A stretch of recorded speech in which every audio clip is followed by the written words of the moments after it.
Bill, so nice to chat with you. I've been a fan of your work for a long time. I went to the John Wick 4 LA premiere on Monday, and we all missed you. So where are you right now, and what are you currently working and filming? Um, Thank you very much, Lauren. I'm in Prague, and I'm shooting Robert Eggers' Nosferatu. And I'm just coming off an 18-hour day, and I'm pretty sore, but it's hopefully all going to be worth it. I'm a huge fan of been a huge fan of Robert's for years, ever since his first movie. Yeah. It really is a pleasure to be a part of this.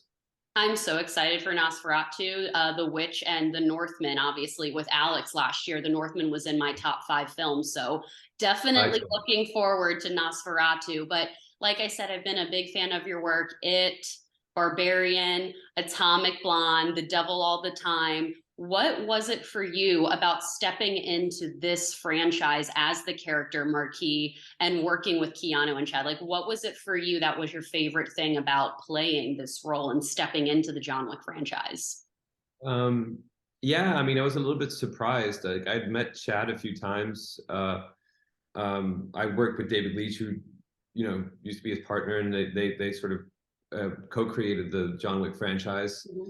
And Chad just reached out to me with a straight offer. It's like, hey man, do you want to come in and be the bad guy in the fourth installment of this thing? And I was like, I was a fan of the franchise. I'd seen the movies, and I was like, oh, I love what you guys are doing, and it would be a pleasure to jump in and play and be a part of it. So, and then I read the script, and I think initially that it was conceived for an older actor. Like, it was written in this kind of way where you almost picture this sort of silver-haired fox kind of Yeah. role. So I was like, I thought that was approach, like they went with a different approach with approaching me with it, and then I went like, oh, cool, like this is like a really fun character to go in and be like a quintessential kind of villain in a classical kind of 80s 90s action packed Hollywood type structure.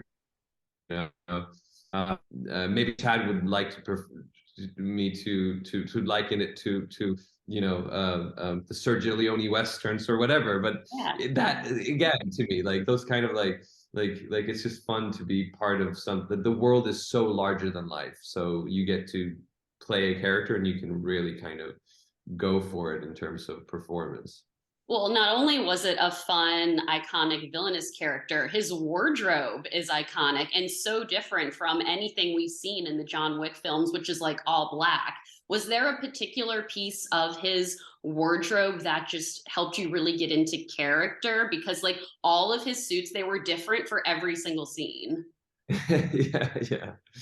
Yeah, I mean, uh, so I read the script, started talking to Chad about it, and then he kind of goes, like, "This is the look I've been thinking about the character." And I think like Karl Lagerfeld was a big inspiration, and he had this kind of collage of different, Karl Lagerfeld stuff and other stuff in the vein. And then there is this kind of essence of a classical Western structure to the story.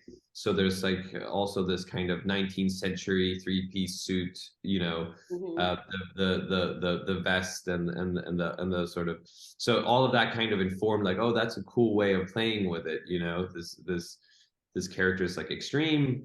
And yeah, like when you the first time you have a fitting and you get the clothes on, that's so informative for me in terms of figuring out who the character is. And Mhm. if you the first suit I think I tried on, it was just like a silver glittery encrusted three-piece suit. You put that on and you go, okay, it's a particular type of person who would want to wear this.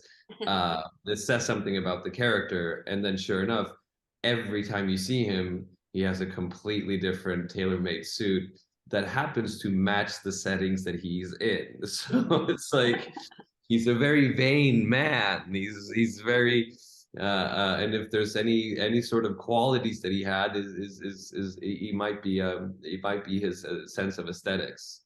So I yeah. think so too. And I love that answer. Bill, they're wrapping me. Thank you so much for your time today. Like I said, big fan, and I can't wait for Boy Kills World. And of course, Nosferatu.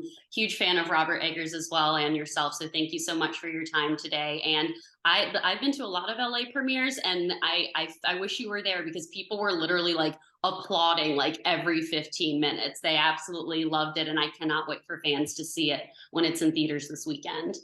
That's amazing. Thank you so much, Lauren. Thank you, Bill. Bye. Bye.